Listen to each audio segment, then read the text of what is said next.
welcome to The Explainer. Today, we're cutting through all the noise about diet to get to the core of a huge health concern, belly fat. Now, this is a topic with a ton of myths, but the science is actually getting way clearer, and it points to some very specific culprits. Okay, let's just dive right into this. I know that sounds incredibly dramatic, but it really highlights a critical truth we're going to unpack today. The fat around your middle is so much more than just a cosmetic issue. It's actually a key indicator of your metabolic health and, get this, a risk factor for pretty much every major age-related disease. So to really understand that danger, we need to get specific. Because when we talk about belly fat, we're not just talking about the stuff you can see. And it turns out, not all body fat is created equal. Not even close. What we're really talking about is this stuff, visceral fat. This isn't the fat you can pinch on the surface, you know? This is an internal fat packed deep inside all around your vital organs. And its location? Well, that's precisely what makes it so dangerous for our health.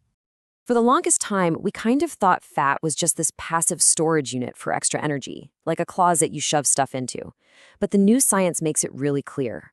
Visceral fat acts like its own rogue organ. It's an active chemical factory, pumping out hundreds of different molecules that go on to influence your entire body.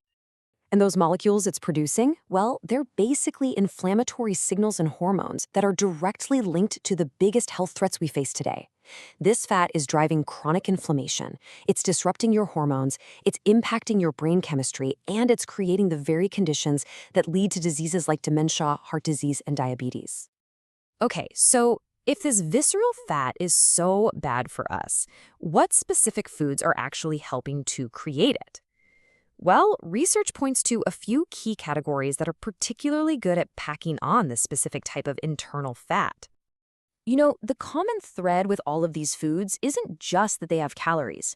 It's that they're packed with added sugar and refined carbs, but have almost no fiber to slow down how fast your body absorbs them. This means they just hit your system super fast and super hard, triggering the exact biological process we're about to look at. So how in the world do these foods translate into fat that specifically wraps around our organs?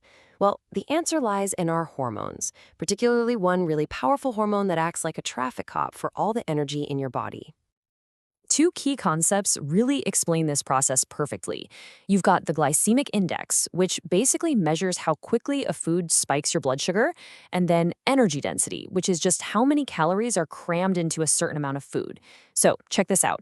In a massive study of over 48,000 people, scientists found that diets high in both of these things were directly linked to gains in visceral fat over time. And right here, you can see the result. The study showed this crystal clear connection between these types of foods and an expanding waistline. And this was true even when they accounted for overall changes in body weight. So in other words, these high GI and high ED foods preferentially add fat right to your belly.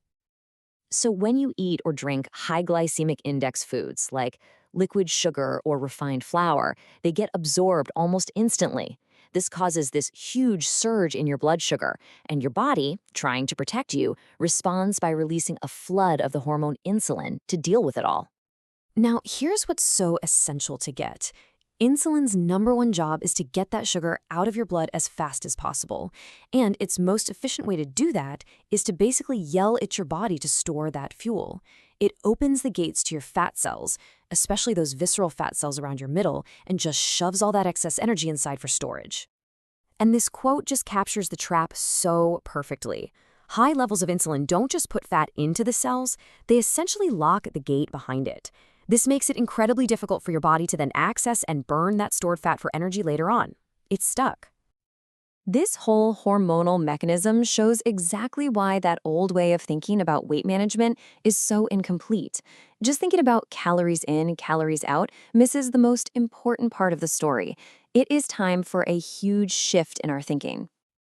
You know, the idea that a calorie is a calorie is technically true in a lab, in a closed system. But your body is not a lab. It's the most complex biological system we know of.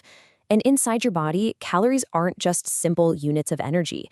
No, they are sets of instructions that speak directly to your hormones and your genes.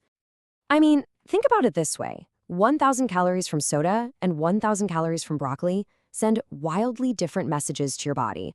The soda's message is basically screaming, "Emergency! Blood sugar is dangerously high. Store fat now. Do it now." The broccoli's message, on the other hand, provides a slow, steady stream of energy, fiber, and nutrients that tell your body to build and burn fuel efficiently. So, with all of this information, what's the most important thing to take away? How can we actually use this science to empower ourselves and, improve our health? This whole process shows that gaining belly fat isn't some simple failure of willpower. It's about understanding that certain foods trigger a powerful, totally predictable biological response that promotes fat storage. So when you choose foods that keep your blood sugar and insulin low and stable, you start to work with your body's biology, not against it. At the end of the day, every single thing you eat sends a set of instructions to your body. The real question is, what message are you choosing to send? By focusing on the quality of that message, you can begin to fundamentally change the conversation that your food is having with your health.